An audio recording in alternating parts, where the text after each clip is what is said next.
আসসালামু আলাইকুম, this is me Umulfaz from Ulfaz blog. আজকের এই ভিডিওতে দেখাবো রাঙ্গামাটি ডে ট্যুরে আমরা কি করেছিলাম, যেখানে ছিল না কোনো কিছুর কমতি। আমরা পুরা পরিবেশটা থেকে শুরু করে পুরা জার্নিটা খুব এনজয় করেছিলাম।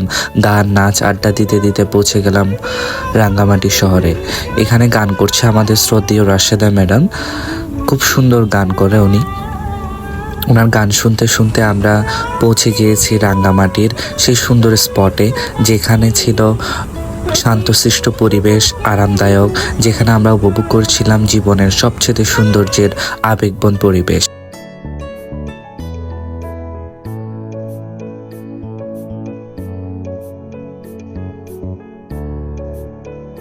প্রকৃতির সাথে ভালোবাসায় মোড়ানো এই সুন্দর আবেগবন পরিবেশ অবগত আছেন সবাই। আপনারা জানেন চট্টগ্রাম থেকে 182 কিলোমিটার দূরে অবস্থিত রাঙ্গামাটির এই সুন্দর শহর। সর্বপ্রথম আমরা গিয়েছিলাম পর্যটন স্পট ঝুলন্ত ব্রিজে, যেখানে ঐতিহ্যবাহী এই ঝুলন্ত ব্রিজ ঝুলেছিল রাঙ্গামাটির কাপ্তাই লেকের মাঝখানে, যেখান থেকে আপনি স্পটনিক যে সৌন্দর্য ভিউজটা খুব সুন্দরভাবে এনজয় করতে পারবেন। সেই সাথে এই পাহাড়, যে দুই পাহাড়কে জোড়া লাগিয়েছিল এই কাপ্তাই ঝুলন্ত ব্রিজ, এই পাহাড়ে গিয়ে আমরা বিভিন্ন চাকমা আইটেম, বিশেষ করে হাত ব্যাগ এবং ছিল সবচেয়ে দেশীয় ফল আনারস, এগুলা খেয়েছিলাম এবং এনজয় করছিলাম পুরা ভিউজটা।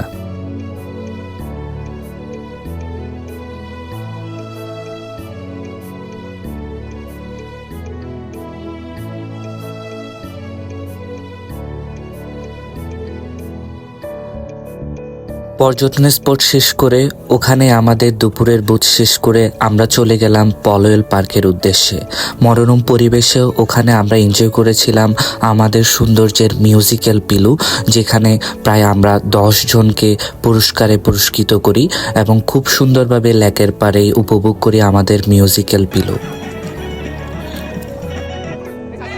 গান নাচ তালের আড্ডায় আমরা মেতেছিলাম পুরা পরিবেশ। সুন্দরপূর্ণ ছিল আমাদের এই মুহূর্ত, এই আনন্দবন পরিবেশ, যেটা টাকা দিলেও খুঁজে পাওয়া যাবে না।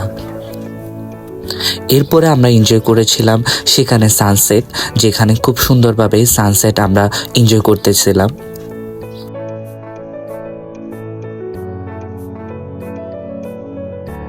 এরপর আমরা সবাই মিলে পুরা পলয়েল পার্ক ঘুরে দেখলাম। এখানে আমরা সবাই প্রায় 45 জনের টিম মেম্বার নিয়ে গিয়েছিলাম এই রাঙ্গামাটি ট্যুরে। খুব সুন্দরভাবে আমরা মিউজিক্যাল পিলু থেকে শুরু করে পুরা আনন্দঘন পরিবেশে আমরা জার্নিটা এনজয় করি।